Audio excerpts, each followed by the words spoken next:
अखिलेश यादव का ट्वीट आया है, नई सरकार को बधाई कि वो सपा के बनाए स्टेडियम में शपथ ले रही है। शपथ सिर्फ सरकार बनाने की नहीं, जनता की सच्ची सेवा करने की भी लेनी चाहिए। देखिए, हम कह रहे थे वो जरूर इस बात का ताना उलाना देंगे कि उनके बनाए स्टेडियम में आज योगी आदित्यनाथ ने शपथ। लेकिन मैं यहाँ पर मैंने बड़ी तारीफ की और मैंने उस वक्त कहा था कि अगर अखिलेश यादव करहल छोड़कर आजमगढ़ में बने रहते हैं, यानी सांसद रहते हैं, तो वो आज ही 24 की लड़ाई हार जाएंगे। अच्छा हुआ कि उन्होंने करहल चुना, लेकिन इस तरह के ट्वीट करने, उनके जो भी सलाहकार हैं, इससे बचना चाहिए। आज उनको वहां आना चाहिए था, भले वो थोड़ी देर में आके और चले जाते।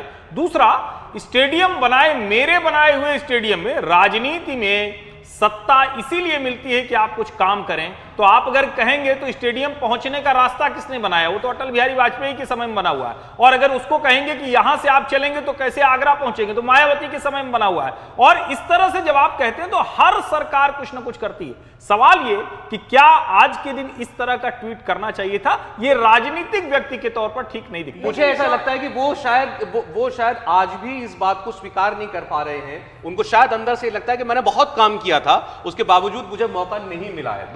दो टर्म। देखिए, अखिलेश यादव अभी जैसे उन्होंने कहा वो स्टेडियम उन्होंने बनाया, और स्टेडियम अखिलेश यादव ने जब बनाया था तो कभी कल्पना भी नहीं की होगी कि योगी आदित्यनाथ यहाँ दोबारा मुख्यमंत्री की शपथ लेंगे। कोई ख्वाब उनको आ जाता तो वो काम रोक देते स्टेडियम का। लोक भवन जो है, अब जो सीएम का ऑफिस लखनऊ में बना है विधानसभा के सामने, बहुत बढ़िया दफ्तर बनाया है। बिल्कुल आप अंदर जाएंगे तो आपको लगेगा नहीं कि ये लखनऊ में सीएम का ऑफिस है। बहुत बढ़िया अखिलेश यादव ने बनाया, लेकिन उनको वहाँ बैठने का मौका नहीं मिला। और योगी आदित्यनाथ 5 साल उस ऑफिस में बैठे और अब दोबारा 5 साल उनको बैठने का मौका मिला है। तो जो अखिलेश यादव की तकलीफ है वो इस तरह के ट्वीट्स में दिखाई देती है। लेकिन ये बात सही है कि अखिलेश यादव अगर आज आते तो एक बेहतर संदेश जाता, और उनकी अपनी कॉन्स्टिट्यूएंसी में भी और वो वर्ग जिसने उनको वोट नहीं दिया वो भी पसंद करता कि अखिलेश यादव आज यहां पर आए हैं। एक गरिमापूर्ण आचरण रहता, भले ही वो थोड़ी देर के लिए आते और फिर चले जाते। बहरहाल अखिलेश यादव नई सरकार को बधाई दे रहे हैं कि उनके बनाए स्टेडियम में उन्होंने शपथ ली है। तो ये अखिलेश यादव का ट्वीट है।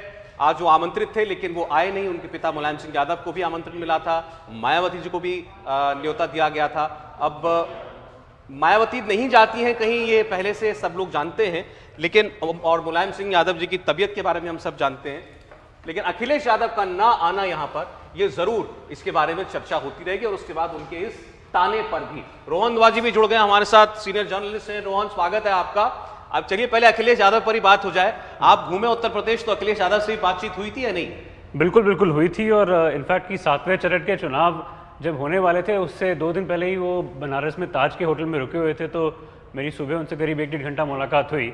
तो तब तो बड़े खुश नज़र आ रहे थे और उन्होंने बयान भी दिया है कि चौथे चरण तक ही हम उनको लग रहा था कि 200 सीटों से ऊपर निकल गए हैं।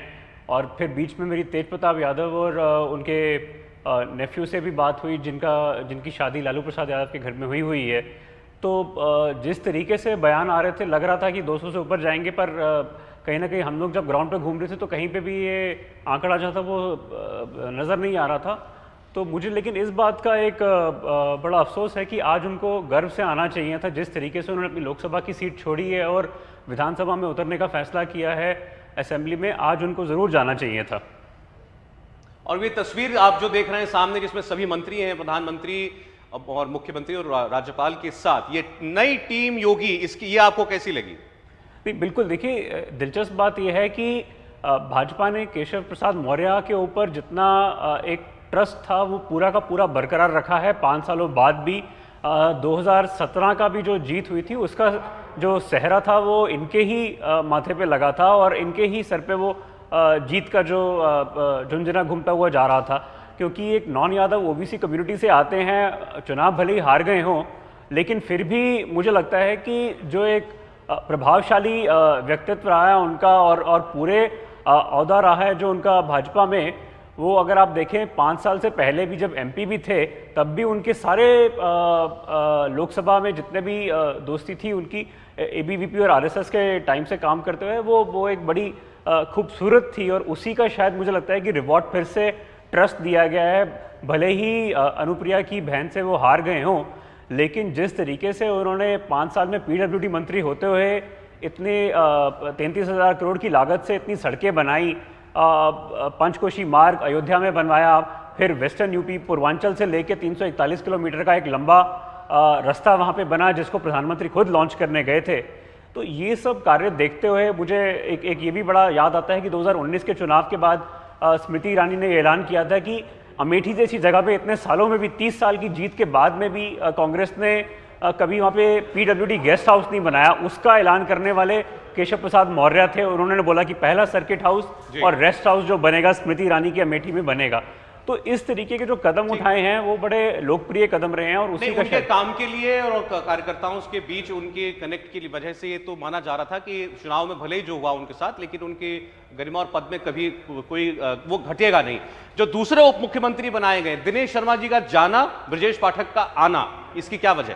नहीं सौरभ, देखो ब्रजेश पाठक एक ऐसे नेता हैं जो बसपा में रहते हुए, दलित पार्टी में होते हुए वो एक ब्राह्मण कम्युनिटी को रिप्रेजेंट कर रहे थे और जब उनको अमित शाह 2016 में लेके आए, मात्र करीब 8 महीने 6 महीने पहले चुनाव से 2017 के, तो शायद कहीं ना कहीं एक समझौता इसी बात का था कि उनको एक रिस्पॉन्सिबिलिटी दी जाएगी क्योंकि वो सिटिंग MP थे उस समय बसपा के।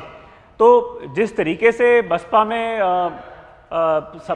रहे, मंत्री रहे, MP रहे, उसका मुझे लगता है कि फ़ायदा जो है वो उनको मिला भाजपा में आने के बाद। और मैं आपको ये भी बता दूं कि लखीमपुर खीरी के जब हादसा हुआ, यही एक इकलौते मंत्री थे और भाजपा की तरफ से नेता थे जो वहाँ पे गए जब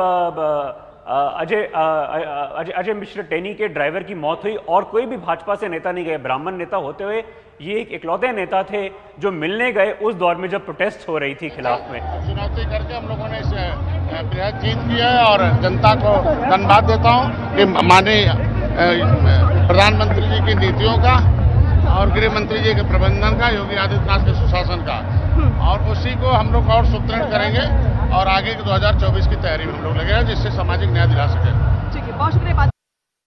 संजय निषाद पार्टी के अध्यक्ष हैं और बड़ा दिलचस्प बोलते हैं, बड़े इंटरेस्टिंग आदमी हैं, धारा प्रवाह बोलते हैं एकदम। और इस बार तो खैर माना जाएगा जब बड़े बड़े और नेता जो हैं वो पार्टी छोड़कर चले गए थे चुनाव से पहले, इन्होंने गठबंधन नहीं छोड़ा। देखते हैं मुख्यमंत्री कुछ कहते हैं या नहीं कहते हैं। सूर्य प्रताप शाही जी, पिछले 5 साल में हम लोगों ने सभी कार्यक्रमों को जो निर्धारित किए गए थे उसको पूरा करने का काम किया। सबका साथ सबका विश्वास के साथ साथ सुशासन और सुरक्षा के साथ विकास को गति दी गई है। उसको और आगे हम लोग उसको बढ़ाएंगे, तेज गति देंगे और उत्तर प्रदेश को जो है वो नए भारत के भीतर जो नए उत्तर प्रदेश के निर्माण में योगदान करेंगे। सूर्य प्रताप शाही को आपने सुना, कृषि मंत्री थे जिन्होंने दूसरी बार उत्तर प्रदेश की कमान संभाली है। माननीय प्रधानमंत्री मोदी जी का आना ही सबके लिए बड़ा संकेत था कि उत्तर प्रदेश को और योगी जी को जो मोदी जी आशीर्वाद देने आए थे, और नए मंत्रिमंडल को मैं अपनी ओर से बधाई भी देता हूं, शुभकामनाएं देता हूं। मुझे पूर्ण विश्वास है योगी जी के नेतृत्व में उत्तर प्रदेश का चौमुखी विकास होगा। इंडिया टीवी हर वक्त हर जगह डाउनलोड करने के लिए सर्च करें India TV news Google play store या ऐप स्टोर पर।